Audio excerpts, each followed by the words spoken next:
Ei pessoal, aqui é a Thalita e bem-vindos à Casa da Coruja. E hoje a gente vai conversar sobre 2 contos do Fitzgerald.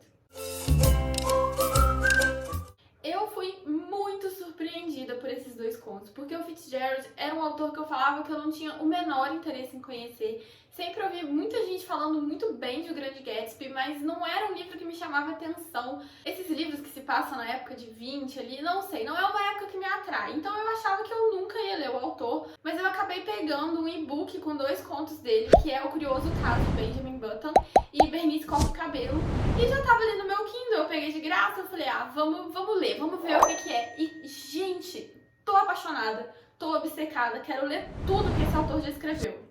O primeiro conto é O Curioso Caso de Benjamin Button, que eu acho que vocês já devem conhecer a história, mas aqui o protagonista ele vai viver a sua vida ao contrário. Quando ele nasce, ele já nasce velho, com aparência de velho, com as doenças de velho, ele já nasce conversando, já nasce sabendo tudo que uma pessoa mais velha saberia.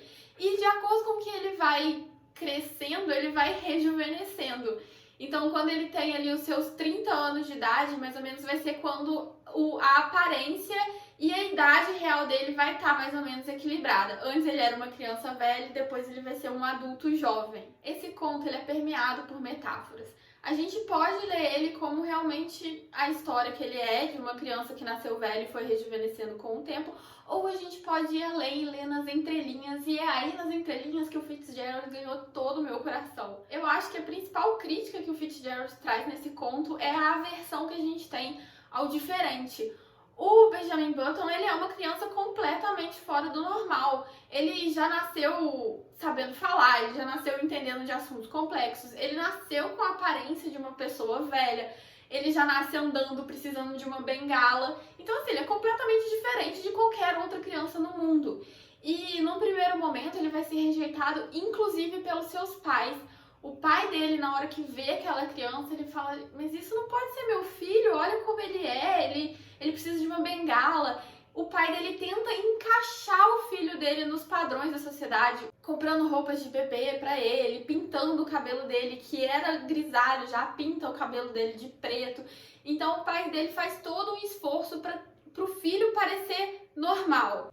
E aí a gente já tem toda essa crítica, como a sociedade trata o diferente, o pai tentando encaixar ele no padrão, não aceitando essa diferença dele, a sociedade como um todo excluindo ele do convívio porque ele não se encaixa naquilo que é esperado de uma criança. E como eu falei, com o passar do tempo, ali por volta dos 30 anos de idade, vai equilibrar o interior e o exterior dele, e é nesse momento que ele vai conseguir se integrar à sociedade. Só quando ele passa a se encaixar nos padrões é que ele vai começar a ter amizade, que ele vai começar a ter relacionamentos amorosos, que ele vai ser convidado para festa, que as pessoas vão começar realmente a gostar dele, a se abrir para ele. A vida dele vai estar muito bem, mas aí começa a acontecer o efeito contrário. As pessoas que até então eram da idade dele começam a envelhecer e ele começa a rejuvenescer. Ele começa a ficar super novo e de novo ele vai fugir desses padrões, ele vai parar de se encaixar. Então todos os preconceitos voltam a acontecer com ele. Nesse momento do rejuvenescimento a gente também tem um pouco da crítica de como os filhos tratam os pais. Eu não vou entrar muito em detalhes desse momento da história porque já é mais pro final do conto, seria um spoiler. Mas a gente vai vendo também que apesar do pai ter dedicado toda a sua vida ao filho, chega no final, os filhos não querem retribuir todo esse amor e todo esse carinho. Enfim, durante toda a vida do Benjamin, a gente tem muitas reflexões que a gente pode ir fazendo sobre a sociedade, sobre como a gente é uma sociedade de aparência, sobre como a gente tem aversão a tudo aquilo que a gente considera fora do normal. Foi um conto que me fez a cada linha me apaixonar mais pelo autor. Eu achei um conto muito profundo e ao mesmo tempo uma história envolvente, uma história deliciosa de ser lida. O segundo conto é o Bernice Corta o Cabelo, que eu acho que é uma história menos conhecida do autor, mas ainda assim uma história fantástica. A Bernice, ela é uma adolescente que vai passar o verão na casa da prima dela, Marjorie, e as duas são muito diferentes. A Bernice, ela é uma menina romântica, sonhadora, e uma menina que gosta muito de ler, que tem interesse por muitos assuntos, que conhece muitos assuntos e quer conversar conversar sobre esses assuntos. Só que exatamente por conta disso, ela acaba sendo vista como uma pessoa chata. Ela chega nas festas, nos bailes, e ela quer conversar sobre o último livro que ela leu, quer ter uma discussão mais profunda. E as pessoas não querem falar sobre isso, acham a conversa dela chata, uma conversa que não cabe ali naquele momento de baile, ninguém tira ela pra dançar, e ela acaba se sentindo muito excluída. A prima dela, por outro lado, é uma garota super popular, que sabe ali envolver os rapazes nos seus encantos femininos, e justamente por elas serem tão diferentes, elas acabam se estranhando num primeiro momento, mas de repente a Marjorie decide que ela vai ajudar a Bernice a ser popular, a fazer sucesso com os garotos e vai começar a ensinar a Bernice a como fazer isso. E aí a gente tem a primeira crítica do conto, que é, enquanto a Bernice queria falar sobre diversos assuntos, queria dar a sua opinião sobre diversos assuntos, ela era a chata do lugar. E aí, quando a Marjorie vai ensinar ela a ser popular, o que a Marjorie fala? Olha, você tem que parar com esses assuntos muito profundos, não é isso que os rapazes querem ver na gente. Você tem que falar do seu vestido bonito, você tem que falar do tempo, de como aquela dança é interessante, ou seja, fica ali na superficialidade. Ela, inclusive, dá uma dica pra Bernice, que é daí que vem o nome do conto, que ela fala, por que você não fala que você quer cortar o seu cabelo? Começa a criar esse burburinho, começa a criar despertar essa curiosidade nas pessoas se você vai ou não cortar o seu cabelo, e aí todo mundo vai querer ser o seu amigo. E nesse momento, Bernice se torna popular. E a gente tem a primeira discussão desse conto aí, que é como as mulheres são vistas na sociedade. Qual a posição da mulher na sociedade? Com certeza não é manter conversas profundas.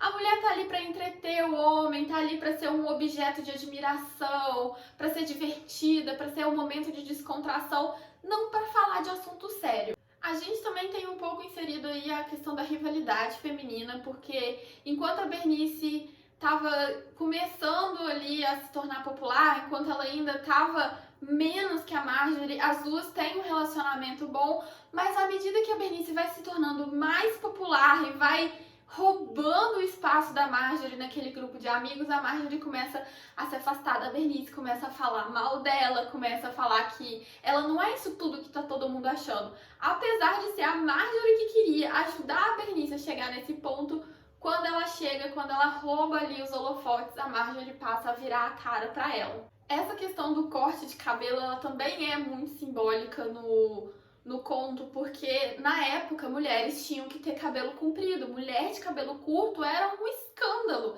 Era a mulher tentando ser o homem.